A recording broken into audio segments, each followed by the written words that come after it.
Hey guys, welcome back to the channel. Today we're diving into some essential option strategies that every investor should know, okay? So we'll start with the two most common and relatively safe strategies, which is covered call and writing, and covered put selling. So this one is covered call writing, okay? And this is the payoff and then the selling. So after this, we're gonna explore the other 10 popular strategies as well to give you a solid foundation in options trading, and I'm gonna be dividing that and splitting in a few ways so you can understand the risk of each one and whatever and how to use them and so on and so forth. So let's go ahead and start talking about the covered call writing. Okay, first up, the covered call writing and the covered put selling. These two, they are the foundation for us. So what we're trying to do here is we're trying to build a solid foundation with the safer strategies, and then we're going to try to leverage what we gained with the premium or whatever, or some part of it with the more riskier strategies. But first up, we need a foundation, because if you don't build a solid foundation, then it's kind of hard for you to have some sustainability. Okay, so first up, again, covered call writing. So this strategy right here is where you already own a stock. Okay, you own a stock, let's say Apple for example, and you sell a option against it. So the idea here is to generate extra income through the option premium.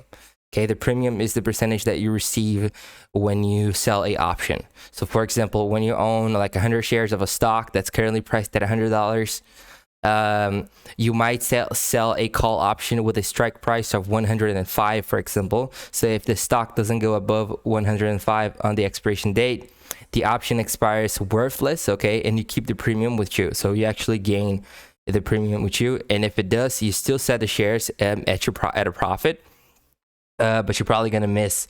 You're gonna miss out any further upside. So, for example, if the stock is up like to 130 and you have a strike price of 1.5, you're not gonna get the profit off 130, but you got the profit from 100 to 105, and you also gained the premium with you. So we cannot get everything, okay? Not everything is perfect, and the problem here is that you limited your profit, but it doesn't matter because you still get to keep the premium. Okay, so we cannot get everything, unfortunately, but at least you're getting a pretty high premium, okay, which at an interest rate is pretty high.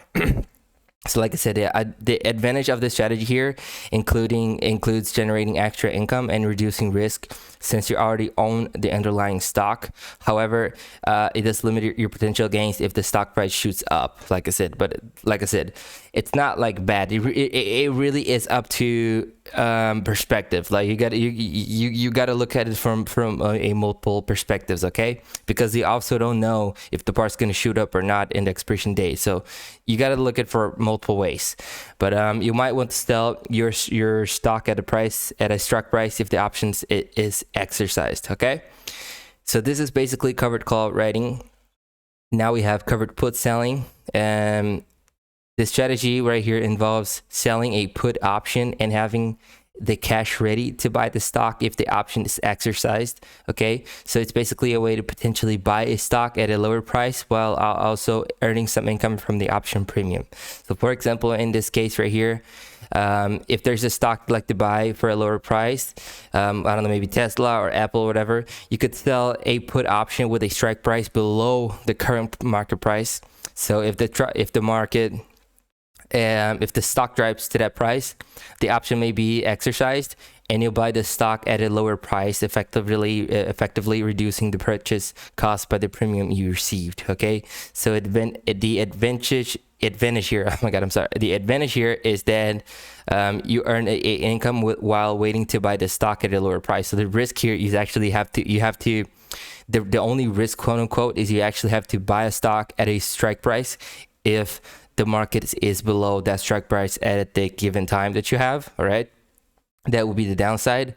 And the other downside of it will be, like, for example, if the stock drops significantly, you could end up buying at a price higher than the market value, leading to a quote unquote potential loss or fluctuation. But that's pretty much it in the market, because if you buy a stock, you already know that you have cost of opportunity, and you don't have liquidity when it comes to stock market. But that's pretty much it. And now, like, these are the main strategies in which you're going to generate a premium with your money, and then you can use that premium with the money that you received from your strategy to do other strategies to try and leverage that price. So for example, if you did 3% in 1 month, you can try to increase it for 4%, 5% with the other strategies, using a portion of that premium instead of using your capital. So that's why we'd use one of these 10 strategies, for example. Okay, but that's very, like I said, there's no right or wrong here. It really depends on you. You got to understand the risk that you're taking, but that's kind of how it works. So the first one is the bull call spread. So you buy a call at a lower strike price and you sell another at a higher strike price. And this limits your risk while allowing you to profit from a rising market. So that would be the bull call spread. Now the bear put spread, it's totally the opposite. So it's similar to the call, but for the declining market. So you buy a put at a higher strike price and then you sell another at a lower one. And here you're going to profit off of it. Now there's another strategy which is called straddle, and of course I'm just showing that to you on the screen. But at some point, I'm gonna create a in-depth video explaining every strategy, and